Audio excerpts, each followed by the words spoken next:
안녕하세요. 마음 튼튼 연구소에 오신 여러분 환영합니다. 오늘도 여러분의 마음 근육을 단단하게 만들어줄 심리학 이야기를 시작해 보겠습니다. 여러분, 무언가를 시작할 때 제대로 안 할 거면 시작도 하지 마 라는 말을 들어보셨거나 스스로에게 해본 적 있으신가요?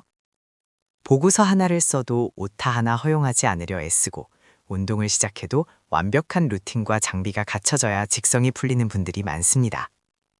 우리는 이런 태도를 완벽주의라고 부르며 성공을 위한 필수 덕목이라고 믿어왔죠. 그런데 말입니다. 심리학의 관점에서 보면 아주 충격적인 사실이 하나 있습니다. 당신이 그토록 자랑스럽게 여기는 혹은 당신을 그토록 괴롭히는 그 완벽주의가 사실은 당신의 성과를 가로막는 가장 큰 장애물이라는 사실입니다. 역설적이게도 완벽을 포기하는 순간 비로소 당신의 결과물이 완벽해지기 시작합니다. 이게 도대체 무슨 말일까요? 우리가 완벽을 추구할 때 우리 뇌에서는 어떤 일이 벌어질까요? 완벽이라는 기준은 사실 실체가 없습니다. 도달할 수 없는 가상의 목표죠. 뇌는 이 도달할 수 없는 목표를 마주할 때 극도의 스트레스를 느낍니다. 실패에 대한 공포가 뇌의 편도체를 자극하고 이는 곧 회피 반응으로 이어집니다. 완벽하게 해내지 못할 바엔 차라리 시작을 미루는 만성적 미루기가 발생하는 이유가 바로 여기에 있습니다. 성공한 사람들의 공통점은 완벽한 계획을 세우는 능력이 아닙니다. 오히려 형편없는 시작을 견디는 능력입니다.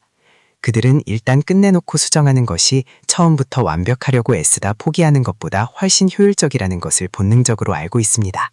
심리학에서는 이를 완성주의라고 부릅니다. 오늘 마음 튼튼 연구소에서는 왜 완벽주의가 실력을 갉아먹는 독이 되는지, 그리고 어떻게 하면 완벽이라는 감옥에서 벗어나 최고의 결과물을 만들어낼 수 있는지 그 심리학적 비결을 공개하려고 합니다. 만약 당신이 매번 시작이 두렵거나 결과물이 마음에 들지 않아 괴로워하고 있다면 오늘 영상이 그 사슬을 끊어주는 열쇠가 될 것입니다. 완벽이라는 허상을 내려놓을 때 비로소 드러나는 진짜 실력의 세계, 과연 그 핵심 원리는 무엇일까요?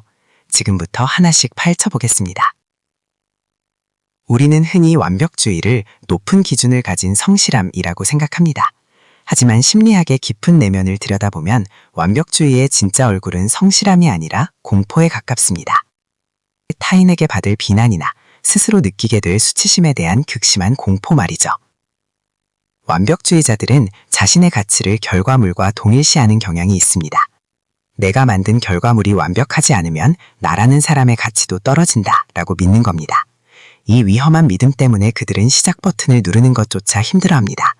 시작하지 않으면 실패도 없다는 무의식적인 자기방어 기제가 작동하기 때문입니다. 아이러니하게도 이런 태도는 성장을 가로막는 가장 큰 벽이 됩니다. 무언가를 배우고 익히는 과정에는 반드시 서툰 단계가 필요합니다. 하지만 완벽주의자들은 이 서툰 모습을 견디지 못합니다. 첫 걸음부터 국가대표처럼 뛰고 싶어 하니 한 걸음을 내딛는 것 자체가 거대한 고문처럼 느껴지는 것이죠. 결국 이들은 완벽하게 해내지 못할 것 같은 예감이 들면 아예 손을 놓아버리거나 마감 직전까지 일을 미루는 만성 미루기의 늪에 빠집니다. 마감에 쫓겨 대충 해놓고는 시간만 충분했으면 완벽했을 텐데 라며 자존감을 방어하는 악순환을 반복하죠. 여러분, 완벽주의는 날개가 아니라 사실 여러분의 발목을 잡고 있는 무거운 모래주머니입니다. 이제 그 모래주머니의 정체를 깨달아야 할 때입니다. 그렇다면 왜 우리의 뇌는 완벽을 목표로 잡는 순간 효율이 뚝 떨어지는 걸까요? 여기에는 뇌과학적인 이유가 있습니다. 우리 뇌의 이성적 판단을 담당하는 전두엽은 완벽한 계획을 좋아합니다. 하지만 감정과 공포를 담당하는 편도체는 완벽하지 못했을 때의 타격을 생존의 위협으로 받아들입니다. 완벽이라는 거대한 목표를 세우는 순간 편도체는 비명을 지르기 시작합니다. 저걸 다 못하면 어떡해? 사람들이 비웃으면 어쩌지? 라는 경고 신호를 계속 보내는 거죠. 그러면 우리 뇌는 스트레스 호르몬인 코르티솔을 내뿜고 몸은 긴장 상태에 돌입합니다. 이 상태에서 창의적이거나 효율적인 작업이 가능할 리가 없습니다. 결국 뇌는 이 고통스러운 상태에서 벗어나기 위해 가장 쉬운 탈출구를 선택합니다. 바로 딴짓하기입니다. 갑자기 방 청소를 하거나 평소엔 보지도 않던 유튜브 영상을 뒤적거리는 행동은 게을러서가 아닙니다. 공포에 질린 뇌가 자신을 진정시키기 위해 필사적으로 도망치는 중입니다. 반면 소위 결과물이 좋은 사람들은 뇌를 속이는 법을 압니다. 그들은 목표를 완벽이 아니라 형편없는 시작으로 잡습니다. 일단 5분만 대충 해도자라고 뇌를 달래면 편도체는 잠잠해지고 전두엽이 서서히 시동을 걸기 시작합니다. 뇌가 가장 편안하게 일할 수 있는 환경은 틀려도 괜찮다고 느낄 때라는 사실을 꼭 기억하세요. 이제 우리는 완벽주의라는 감옥에서 걸어 나와야 합니다. 최고의 결과물을 만드는 사람들은 완벽주의자가 아니라 완성주의자들입니다. 그들이 사용하는 3가지 핵심 전략을 여러분의 일상에 바로 적용해 보세요. 첫 번째는 B급 대본 전략입니다.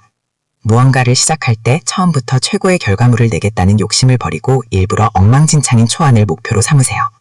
세상에서 가장 못쓴 글을 써보겠다는 마음으로 시작하면 오히려 창의성이 살아납니다. 수정할 대상이 있다는 것 자체가 아무것도 없는 백지보다 100배는 낫다는 사실을 믿으세요. 두 번째는 타임박싱입니다. 퀄리티를 정하는 게 아니라 시간을 정하는 겁니다. 완벽해질 때까지 하겠다가 아니라 무슨 일이 있어도 30분 안에 끝내겠다라고 스스로에게 제한을 두세요. 시간이 제한되면 우리 뇌는 지엽적인 것에 집착하는 것을 멈추고 핵심적인 줄기에 집중하게 됩니다. 세 번째는 수정의 마법을 믿는 것입니다. 명작은 한 번에 쓰여지지 않습니다. 수많은 거장들이 입을 모아 말하죠. 글쓰기는 쓰는 것이 아니라 고치는 것이라고요. 일단 끝을 맺고 나면 우리 뇌는 객관적인 시각을 갖게 됩니다. 그제야 비로소 진짜 완벽에 가까운 다듬기가 가능해지는 것이죠. 완성은 완벽의 끝이 아니라 완벽으로 가기 위한 출발선입니다. 여러분, 우리 인생은 단 한 번의 실수로 등급이 매겨지는 기말고사가 아닙니다. 끊임없이 버그를 시정하고 업데이트를 반복하는 소프트웨어의 베타 테스트와 같습니다. 완벽주의라는 틀에 갇혀 아무것도 내놓지 못하는 것보다 부족하더라도 세상에 나의 결과물을 내놓고 피드백을 받는 것이 훨씬 더 가치 있는 일입니다. 우리가 진정으로 두려워해야 할 것은 완벽하지 못한 결과물이 아니라 완벽을 꿈꾸느라 보낸 아무것도 하지 않은 시간들입니다. 세상은 완벽한 계획을 가진 사람보다 서투르더라도 끝까지 완주하는 사람에게 더 큰 보상을 줍니다. 여러분이 오늘 내디딘 그 서툰 한 걸음이 훗날 여러분을 가장 빛나는 자리로 데려다줄 핵심 실력이 될 것입니다. 오늘부터는 자신에게 이렇게 말해주세요. 완벽하지 않아도 괜찮아. 일단 끝나는 게 실력이야. 이 한마디가 여러분의 뇌를 자유롭게 하고 숨겨진 천재성을 깨워줄 것입니다. 오늘 마음 튼튼 연구소에서 준비한 이야기는 여기까지입니다. 여러분의 완벽주의를 무너뜨린 오늘 영상이 도움이 되셨다면 구독과 좋아요로 응원해주세요. 여러분이 더 가볍고 단단한 마음으로 일상을 살아갈 수 있도록 저는 다음에도 유익한 심리학 이야기로 돌아오겠습니다. 지금까지 마음 튼튼 연구소였습니다. 시청해주셔서 감사합니다.